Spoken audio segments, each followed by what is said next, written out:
Welcome, everyone, to On Point Live. Festivities taken care of on the field right now. I'm Michael Horn.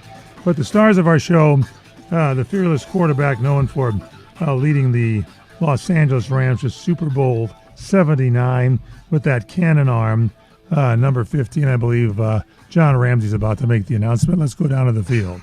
Here he is. Ladies and gentlemen, please welcome number 15, Vince Ferragamo. It's a reflection of the past. Yeah. Good job. All right, we got that one taken care of. And he's not alone. We have, alongside him, we have Hall of Famer, 7-time Pro Bowler, 4-time NFC Offensive Lineman of the Year.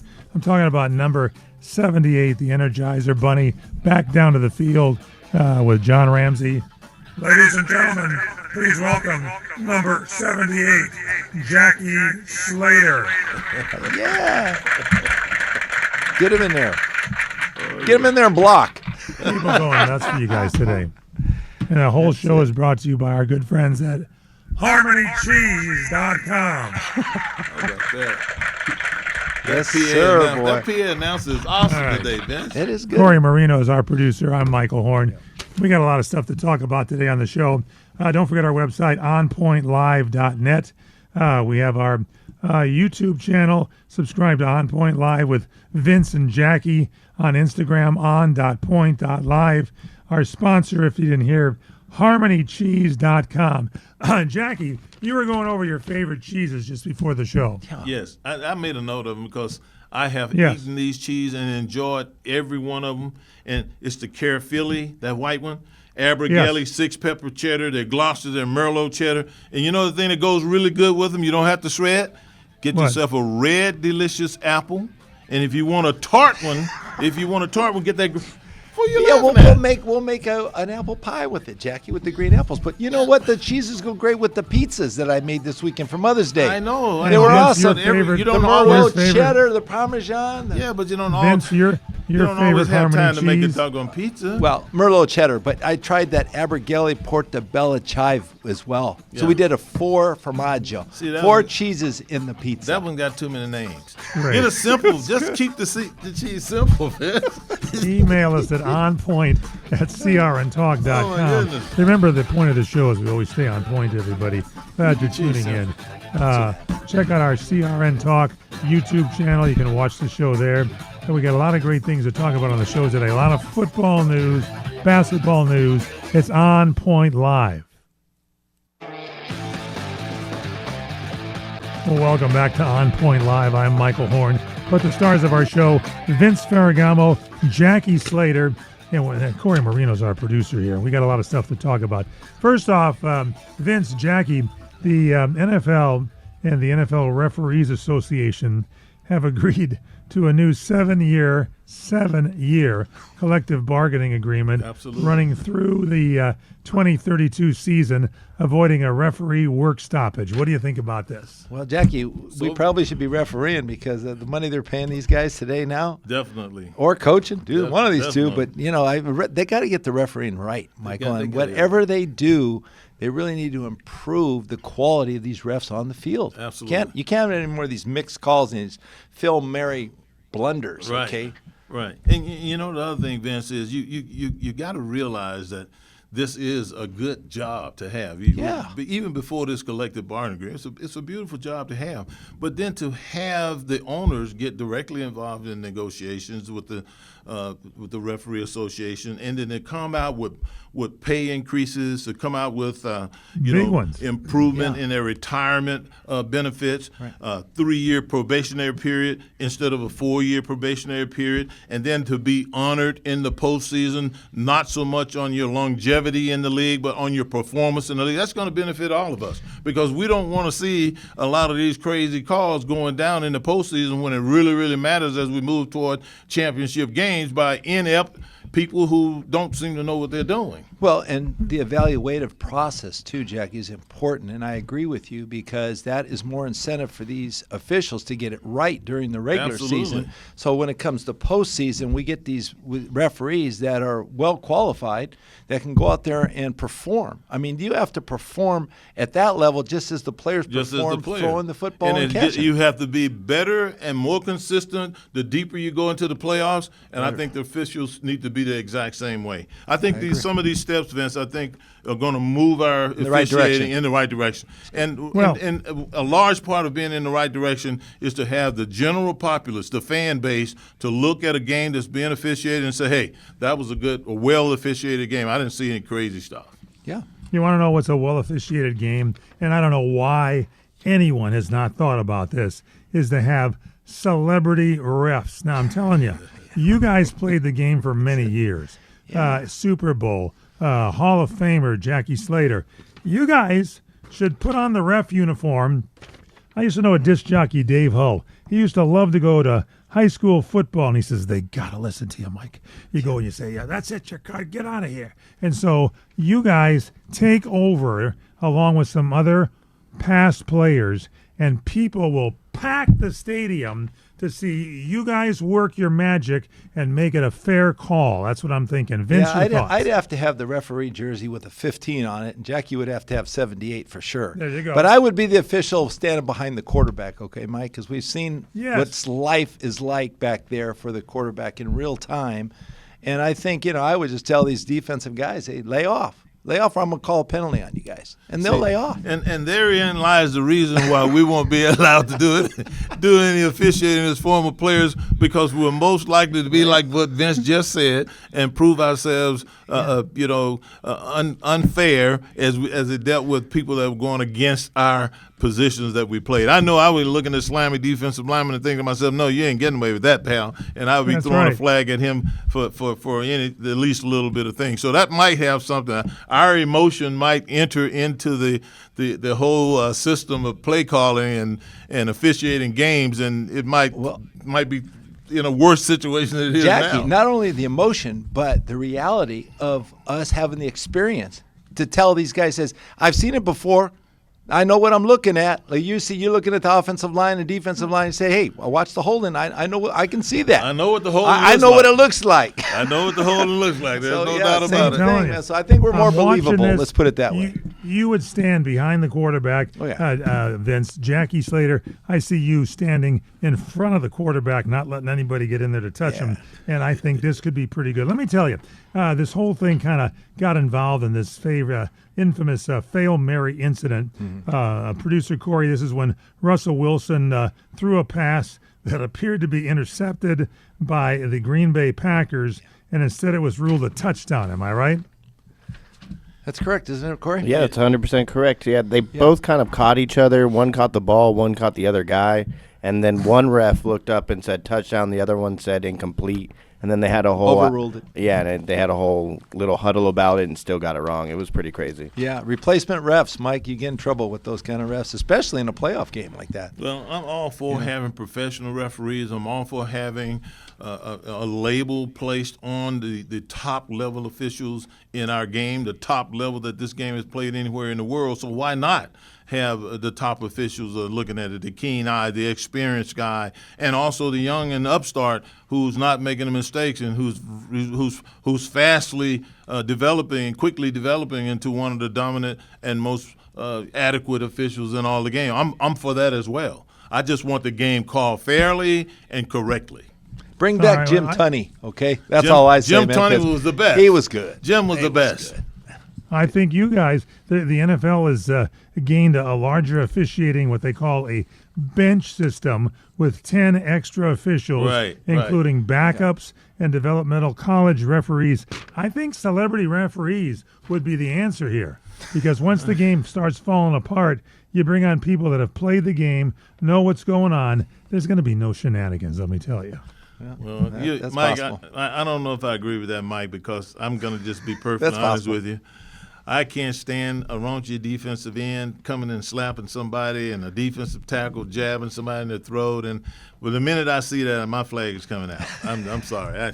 I'm not going to give no him the more benefit. challenges. I'm not Mike. going to give him the benefit They can't of challenge the doubt. our call. That's He's it. not going to get the benefit of doubt at all from me. It'll speed up the game. I'm going to kick him out and put him on the sideline. Well, that's what we want. That's it. The game No, that's moves not along. what the public. The public wants fair officiating. They don't want people like me in there who's taking it out on guys who are doing things who used to do to me. I think that won't work, Mike. That's the bad suggestion. I'm sorry. Thinking it would be great. I think it would be great. Now, they're trying to avoid a referee work stoppage, so we'll see if it works. But if not, I say be ready, be trained, and be ready to go. Now let's look at these offensive shifts. The whole game of football is shifting again. Yes. And you know who's involved in this? Sean McVay, the great Ram coach. He's moving away from the 3 wide receiver usage and transitioning toward tight end heavy sets, 12 and 13 personnel. And, they drafted Max Clare, signaling that this could be a long-term identity change. Jackie, your thoughts? Well, my thoughts are just what you said. Things seem to be pointing in that direction with the Rams. I mean, think about this for a moment. In the 20 years that I played professional football with the Rams, at the very most, we'd bring 4 tight ends to camp. And that's looking through a whole summer of practicing football, trying to decide which 1 or 2 guys you're going to keep. Mm-hmm. Sean McVay has 8 tight ends on his roster right now. 8 tight ends on his roster. Davis Allen, Terrence Ferguson, Higbee, Max Clare, the kid he just drafted, Kobe Parkinson, he traded for, Mark Redmond, Rohan Jones, Dan Villara, and Rohan Jones and Dan Villara were undrafted free agents. So it tells me that Sean McVay, who was a tight end coach with the Washington Redskins years ago, that Sean McVay plans to use these guys. He plans to create some unique formations and some unique opportunities and put some defensive people in a bind as they had to deal with them being undersized on run plays or too big to cover them on passing downs, Vince. That's the way I see this thing going. Well, it's a trend that's happening in the NFL right now. Sean McVay is at the foremost of that trend. He's at the forefront of the trend. But the thing is, Jack, it's the priority of these tight ends that were drafted. They have high priority on the draft selection board. That's the culmination of now let's go into more 13, 14 personnel where we're using more tight ends, run the football, keep the defenses off balance. I'll tell you what, go over to our HarmonyCheese.com website, order yourself up some great cheese, and pontificate and think about this. We got celebrity refs. We got a new style of football. When we come back, we'll discuss that a little bit more. Don't forget, when you order your Harmony Cheese at checkout, make sure and mention CRN Talk for your first-time order. 10% off your order. HarmonyCheese.com. Email us onpoint@crntalk.com. It's On Point Live.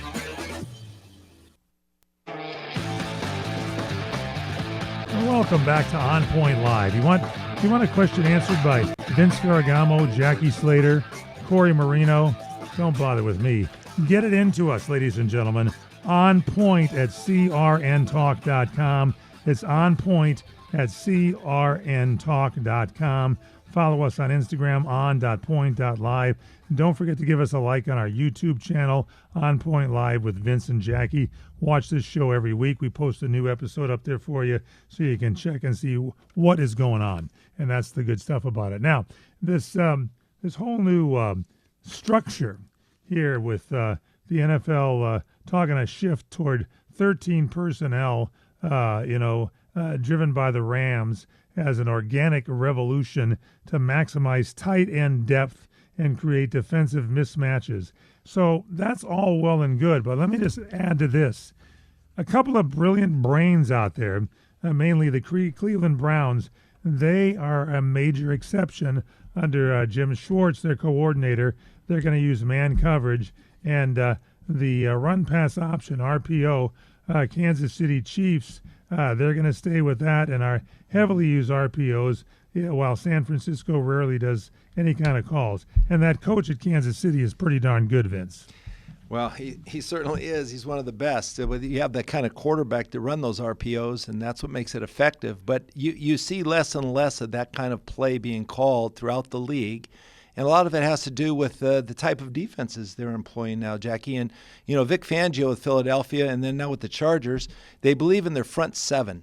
So they're 4 down linemen, they're 3 linebackers. They do their job, they can zone behind them. And the zone guys can kind of roam around the field and just go where they're needed. And that seems to be very effective. And so what happens is it's hard for teams to get, with that down 4 linemen, they know to get to the quarterback on a pass rushing situation. And you have players behind you that will do your job, so you're very successful. The only team Jim Schwartz with the Cleveland Browns has gone more man-to-man, but when you got a guy like Myles Garrett on that defensive end, he can create a lot of disruption there, and he can really get to the quarterback. So now I can gamble a little bit more in the secondary and go man-to-man. So different concepts, Mike, but I think we're seeing different images out there for each team. Each team has their own confidence in certain types of plays that they like to use, so offensively and defensively. Jackie Slater, Andy Reid does not agree with that. He's going to continue to go with his run-pass option going over there. The Kansas City Chiefs have had much success. Your thoughts? Well, you're right about Andy Reid. Andy Reid has proven who he is and what he's all about for the last decade or so that we've watched him in Philadelphia now and in Kansas City. This guy he's going to throw everything at you but the kitchen sink, and he's going to do it with personnel that he chooses to use. He's going to run the football out of 11 personnel with extra wide receivers on the field. He's going to throw the football out of heavy packages. He just mixes it up. Now, Sean McVay, on the other hand, in my opinion, he is making a declaration right now. In my opinion, what Sean McVay is saying is, when you watch us break the huddle and walk to the line of scrimmage, you better have your heavy personnel on the field, because if you don't, I got quarterbacks smart enough to thump you with the running game and these big tight ends. By the same token now, if you load up to stop me with an 8-man front and maybe extra guys creeping down to the box just because I'm heavy with all these tight ends, now these tight ends, these very same tight ends have unique route running abilities. They can catch the football with their hands, good hands, and they can make plays like wide receivers down the field. But unfortunately for you, you've loaded yourself up with 245-pound linebackers that can't run downfield as far as these tight ends can and contest them as receivers. So to me, it's going to be like choose your poison.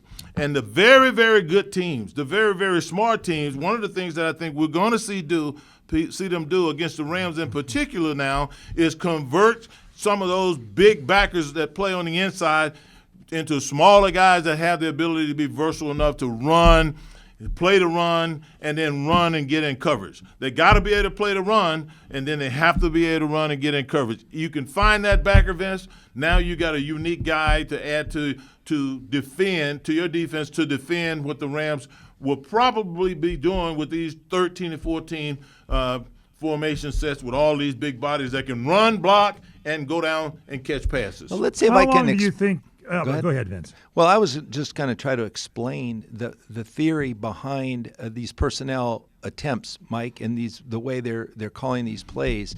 So much of what happens offensively is predicated around down and distance. So you want to have the upper leg on your defense. The defense is more reactionary. They have to react to what you do on offense. Absolutely.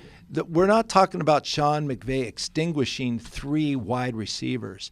He has another option to use, and it's another personnel grouping. That's what makes great offenses great, right? Because they have the advantage to go out there and select what they want to do on certain down and distance operations. So that's what happens. When Sean McVay was tight end coach with the Washington Commanders, yes, I like to call them the Redskins. Let's call it here. I mean, this guy must have been thinking about this. Yes. Took him a while to put it together. Now he's rolling it out this year and going for it big time. So are the Chargers. Mm-hmm. Mm-hmm.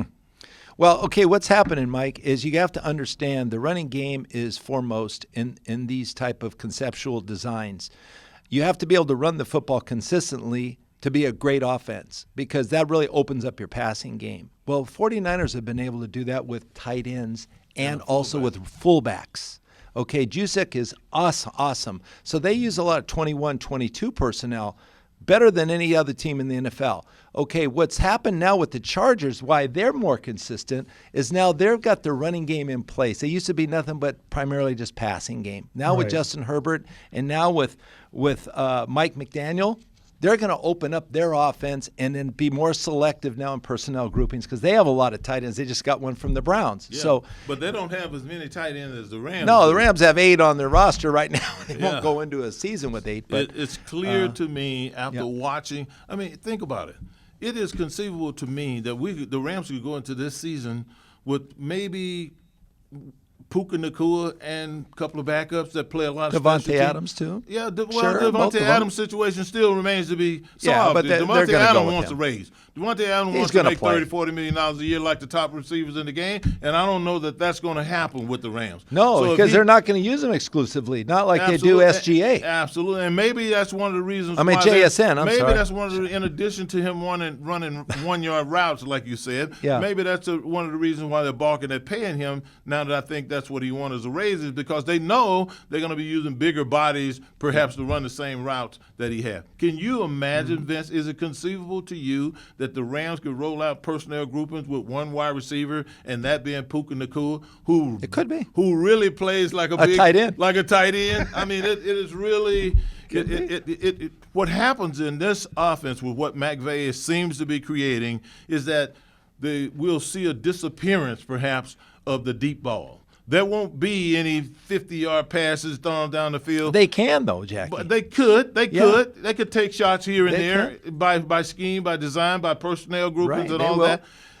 Particularly on the defensive side that they think they can take advantage of. But they have the extra blockers. But I think when you look at Matthew Stafford and his arm and his back and everything, we didn't see him last year in his MVP candidacy year throwing the football 40, 50 yards down the field. Remember, Tutu Atwell was out. Yes. He was picking and dinking and dunking and spreading the ball around all underneath. That's his strength. So if you got all of these big bodies running open in the secondary or trying to get open in the secondary, you're going to have bigger targets to throw to, and it's going to be shorter distances. And moving the ball, consistently chipping away and moving the chains is what McVay wants to be about, because the longer their defense is on the field, the less time that their offense is out there scoring more points than you. You want to have a ball control offense, Michael. Absolutely. Yeah. So is this going to be a fun season to watch? Because this is not the only team doing this. It's going to be interesting. Oh, sure. The entire league is doing it, Mike, so it's just not the Rams. So everybody's gearing up to it, and they know that ball control and time consumption on offense is the key to winning games. So, and you keep your defense off the field. And that's the best way to win football games. Definitely was a shift in time possession and a shift in uniqueness in the. For example, it says NFL defenses are using more base personnel. 3 linebackers again, raising from 23.5% to 29%. Right. Well, why are they doing that? Because the packages are getting bigger and teams are running the ball. They're shifting. They're running the football. Why do you think the number one running back now, the highest paid running back in college football, Jordan Love? Absolutely, Jeremiah Love, drafted. So they're getting back to the running. Some of the old staples that I think Vince and I are very familiar with. Running. You got to get that fullback in there, Mike. That's one thing the Rams do not have. Get that fullback in there and run the football on the first, second down. Yeah. Beat them up at the line of scrimmage. Beat the pass rush out of them. Important. All right, so let's talk about it since it's another week gone by. Ty Simpson now, the Rams' new signee, has said he's excited about joining the team, called it an ideal situation for his development. He dismissed attention surrounding Coach Sean McVay's reported grumpy reaction after the Rams selected him with the number 13 pick. He said McVay has been nothing but supportive and enthusiastic since the draft, Jackie. Well, I mean, there's a lot being said, and there's a lot of perceptions out there, and I'm inclined to believe what he said. I'm inclined to believe that Sean McVay is he's a heady enough guy to know that all of this scutterbug is going on, and simply because of the way people interpreted his facial expressions when the young man was drafted, and it seems to me that regardless of what he was thinking at that point in time, that's all behind him, and they got to move forward. So I would think that Sean McVay is a smart enough guy to know that he has to move forward in a positive direction with the young people that his organization has just acquired. And I can't see any reason why he and Ty Simpson or anyone else on that roster that's trying to help win the Rams football games are going to be having any contention. Well, Chip, Ty Simpson can play with a chip on his shoulder, Jackie, just as Tom Brady did and all the greats do. Yeah. So, if you didn't like me at the beginning, I'm going to show you. Oh, so you think there's a possibility? I'm going to show you. Where's your chip, Vince? Yeah, it might take him a while, but he'll get in there eventually. Email us onpoint@crntalk.com with your comments. onpoint@crntalk.com.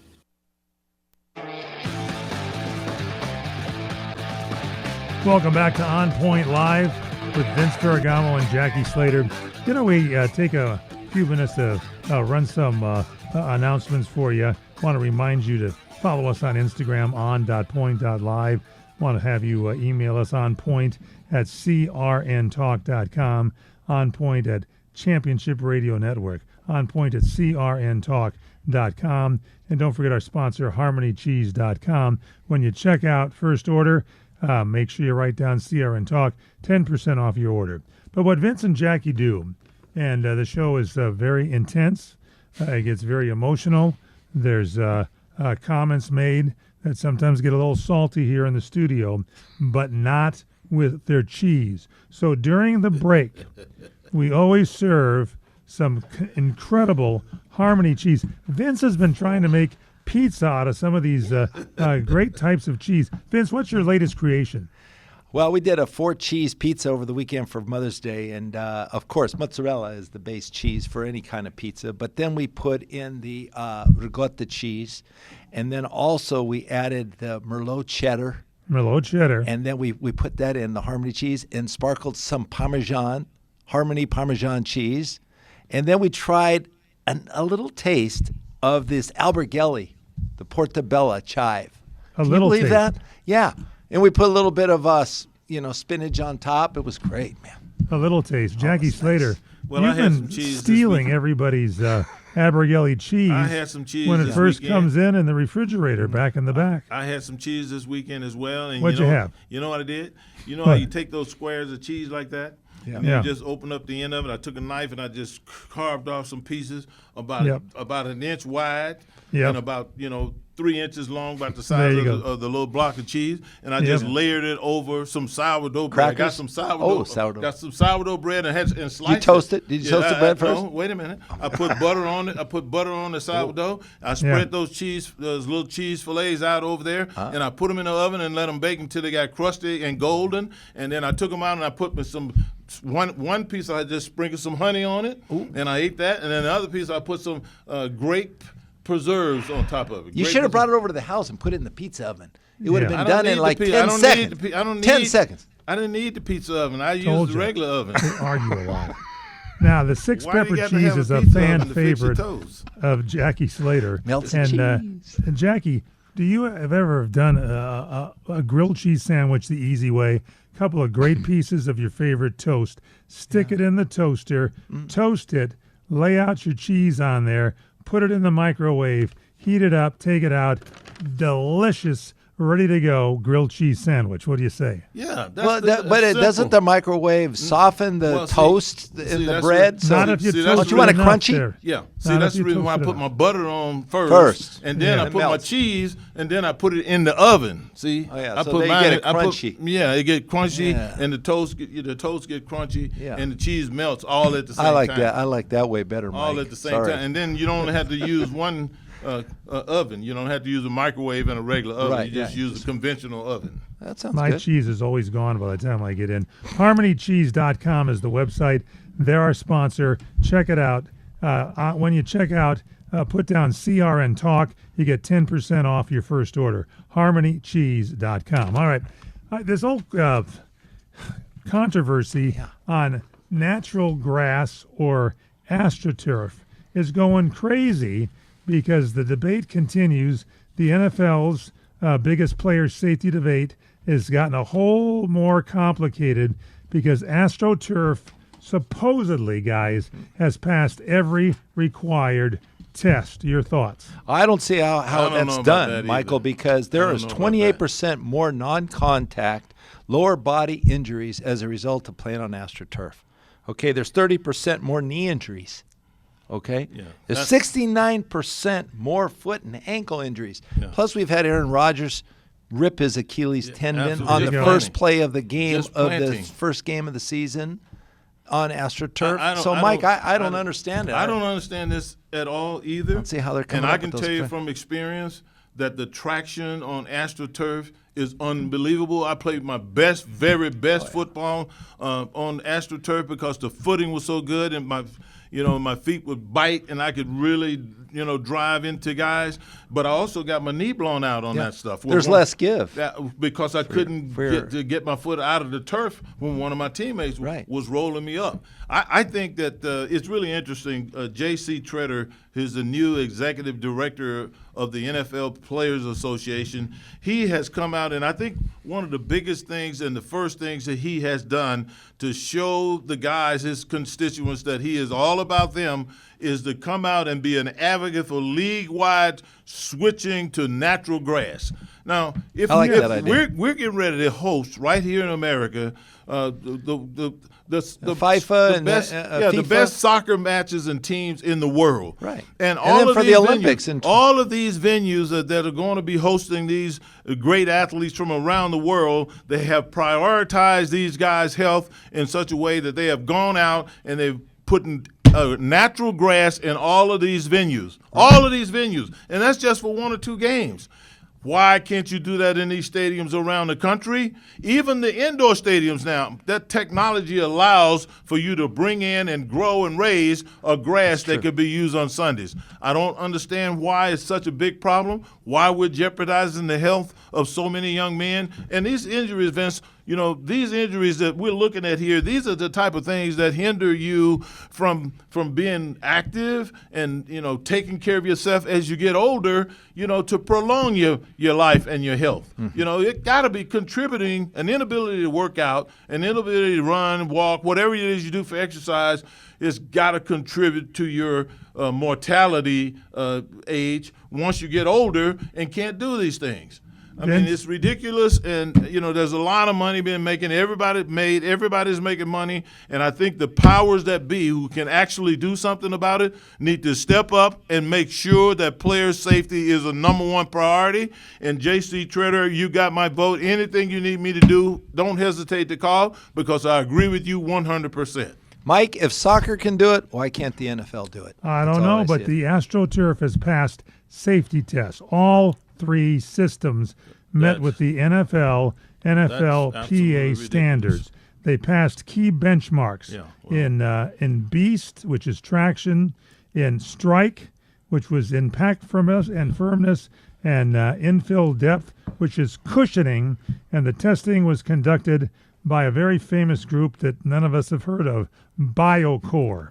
Yeah. And apparently they're the experts on this, Vince. Well, I guess it depends on how you classify technical safety standard, because obviously the results are not indicating that because of the injuries we've seen. Okay, Michael, and we've played on both surfaces. I've played on it, so I'm talking from past history, my experience. Jackie's talking about the same thing, that it's so much nicer to play on grass.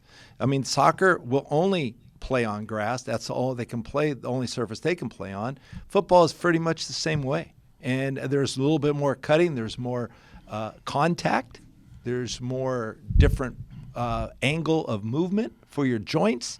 And it's even more imposed to have great surface. There is no doubt in my mind that the powers that be are aware of the fact that playing on this artificial turf, you don't have to take care of it. There's no watering. There's no letting the sun get to you. You don't have to concern yourself with that. But this is what you do get as a result of these surfaces, and that is a faster, more explosive athlete. Right. The guys, like I said, my traction was the best it had ever been when I played on that stuff. I was getting into guys and blowing up through guys, like you wouldn't believe. Oh, you're definitely faster. You're stuff. definitely faster on that surface. But I was also much sore after the games. Yeah. My neck was bothering me. My back was bothering me. I was more beat up. Mm-hmm. And I 28% more non-contact lower body injuries on turf versus grass, 32% more knee injuries on turf versus grass, 69% more foot and ankle injuries on turf versus grass. Roger Goodell and the NFL,